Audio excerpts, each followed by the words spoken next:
Bonjour à tous et bienvenue sur Libre Hypnose. Alors pour ceux qui ne me connaissent pas, je suis Jordan Maisance, praticien en hypnose et créateur de Libre Hypnose. Depuis maintenant plusieurs années, je vous aide et je vous accompagne à vous libérer des barrières mentales qui vous empêchent d'atteindre vos objectifs. Et aujourd'hui, je vous retrouve pour cette nouvelle rubrique qui est ma bibliographie, des livres qui m'ont aidé à apprendre l'hypnose. Et pour cet épisode, je vais parler du manuel des phénomènes hypnotiques de John et de Janet Hedgett. Un livre qui est très intéressant. Alors, contrairement à ce qu'on pourrait penser, ce livre-là, je ne l'ai pas acheté quand j'étais déjà praticien en hypnose. Je l'ai acheté quand j'étais encore dans l'hypnose de rue, parce que vous savez que le cœur de l'hypnose de rue, c'est aussi de proposer à nos volontaires des phénomènes hypnotiques, pour leur montrer que l'hypnose fonctionne vraiment et pour montrer un peu comment fonctionnent ces phénomènes. Alors je l'ai acheté, ce livre-là, en espérant trouver des explications qui pourraient m'aider à faire vivre à mes volontaires des phénomènes hypnotiques intéressants et puissants.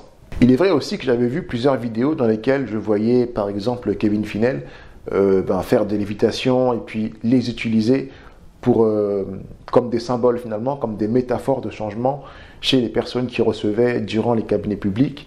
Et ça m'a intéressé, j'ai voulu en savoir plus et savoir comment finalement je pourrais moi aussi utiliser ces phénomènes hypnotiques pour aider les gens. Alors l'une des choses qui m'a le plus frappé avec ce livre, c'est les statistiques. Il y a beaucoup de chiffres par rapport aux phénomènes que les gens ont pu observer avec l'hypnose. Par exemple, je ne sais pas combien de pourcentage de personnes réussissent à faire une main collée, une catalepsie de la main, combien de personnes arrivent à avoir une lévitation, etc. etc. Donc j'ai vraiment trouvé ça fourni, sourcé. Donc c'est ça qui est déjà intéressant pour les personnes qui aiment avoir des sources.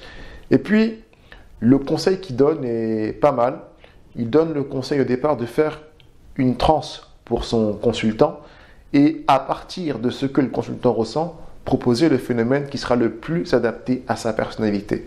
Donc l'idée, c'est un peu finalement de faire essayer à notre volontaire, à notre client, différents phénomènes hypnotiques, en lui faisant des suggestions, voir lequel il réussit le mieux, et puis finalement proposer celui-là pour l'aider à changer, tout simplement.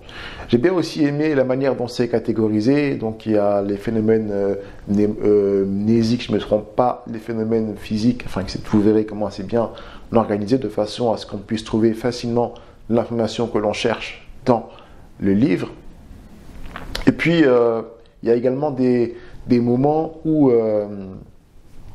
des petites vignettes finalement, des petites vignettes cliniques dans lesquelles on voit comment eux auraient fait pour proposer tel ou tel phénomène.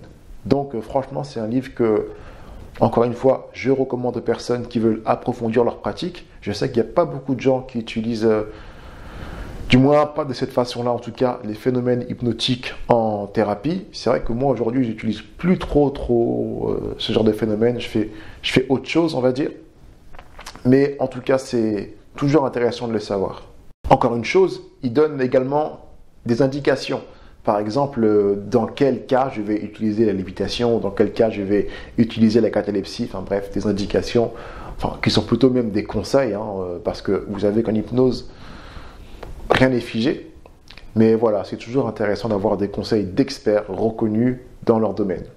Donc voilà pour ce livre que j'ai beaucoup apprécié et que je recommande à toutes les personnes qui veulent apprendre l'hypnose, ou qui sont déjà dans cette démarche de pratique, et qui veulent intégrer les phénomènes hypnotiques dans leur pratique.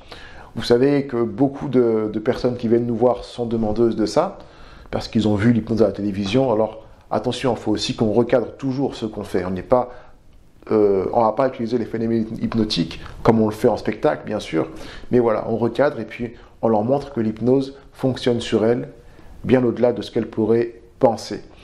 En tout cas, j'espère que cette petite vidéo vous a plu. Si vous voulez vous procurer le livre, vous allez simplement cliquer sur le lien qui est dans la barre de description pour accéder à ma bibliothèque de livres que je recommande aux personnes pour apprendre l'hypnose et pour en savoir plus. Je vous remercie et je vous dis à très bientôt sur Libre Hypnose. Ciao!